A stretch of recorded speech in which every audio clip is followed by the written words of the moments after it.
रियासत कर्नाटक के विजयपुरा शहर में has objectives of the constitution been fulfilled, यानी क्या आइन के मकासद पूरे हो गए हैं के उन्वान से एक सेमिनार के दौरान एक रिटायर्ड जज ने मुतनाज़ा तबसरा किया जो कि सोशल मीडिया पर वायरल है। राष्ट्रीय सौहार्द वेदिके और दीगर तंजीमों के ज़ेर एहतमाम इस सेमिनार में रिटायर्ड डिस्ट्रिक्ट जज वसंता मुलास्वालगी ने कहा कि मुग़लों के दौर में अगर मुसलमान चाहते तो हिंदुस्तान में एक भी हिंदू बाकी न रहता। सवाल यह है कि मुसलमान सदियों तक हुकूमत करने के बावजूद अक़लियत में क्यों हैं। मुग़ल हुक्मरान अकबर की बीवी तक आखिरी दम तक हिंदू रही और इस्लाम कबूल नहीं किया। अकबर ने अपने सहन में कृष्णा का मंदिर बनवाया था जो आज भी मौजूद है।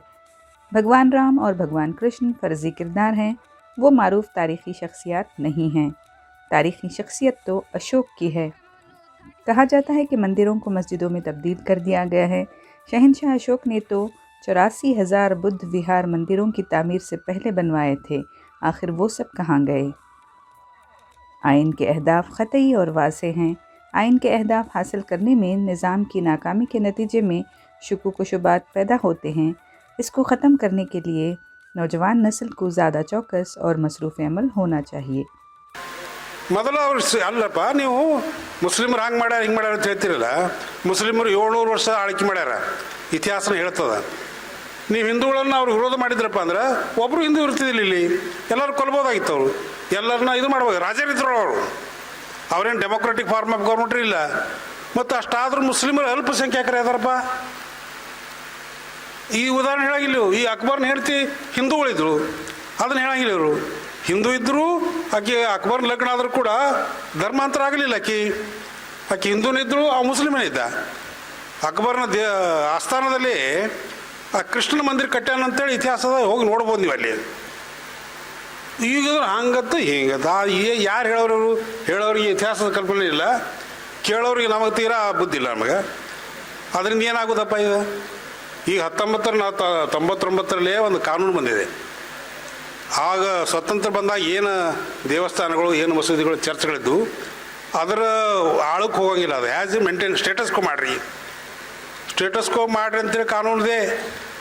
ಆದರೂ ಒಂದು ಡಿಸ್ಟ್ರಿಕ್ಟ್ ಕೋರ್ಟ್ನವರು ಆರ್ಡರ್ ಮಾಡ್ತಾರೆ, ಇಲ್ಲ ಅದನ್ನು ಹಾಡ್ರಿ, ಅದು ಮಸೂದಿ ಅದು ಲಿಂಗ ಅದ ನೋಡಿದೆ. ಒಂದು ಲಿಂಗ ಅದು ಉತ್ತರಾಖಂಡದಲ್ಲಿ ಒಂದು ಲಿಂಗ ಇದೆ. ಆ ಲಿಂಗದ ಮೇಲೆಲ್ಲ ಬುದ್ಧರ ಮೂರ್ತಿ ಅದಾವ. ಅದಕ್ಕೆ ಆ ಬುದ್ಧಿಸ್ಟ್ ಇವರೊಂದು ಪಿಟಿಷನ್ ಕೊಟ್ಟಿದ್ರು.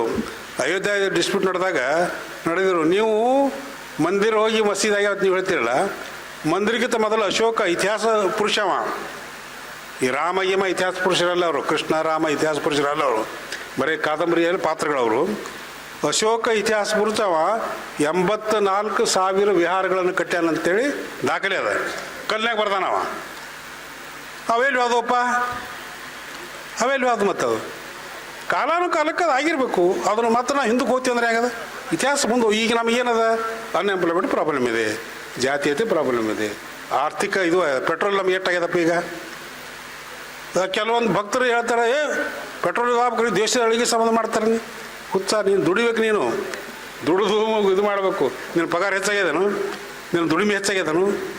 ಹೀಗಾಗಿ ಸರಿಯಾದ ದಿಶೆಯಲ್ಲಿ ನಾವು ನೀವಾಗಲಿ ಎಲ್ಲ ನಾಗರಿಕರು ಹೇಳಿದಾಗೆ ಸಂವಿಧಾನ ಅದು ಒಂದು ಮುಂದೆ ಹೋಗ್ತದೆ, ಸಮಾನತೆ ಬರ್ತದೆ, ಪ್ರತಿಯೊಬ್ಬರಿಗೂ ಒಂದು ಒಳ್ಳೆ ಹಕ್ಕುಗಳು ಕೊಡ್ತಾವೆ.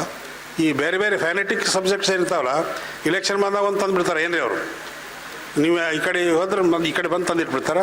ಎಲ್ಲ ಹಂಗಾಯ್ತು ಹಿಂಗೆ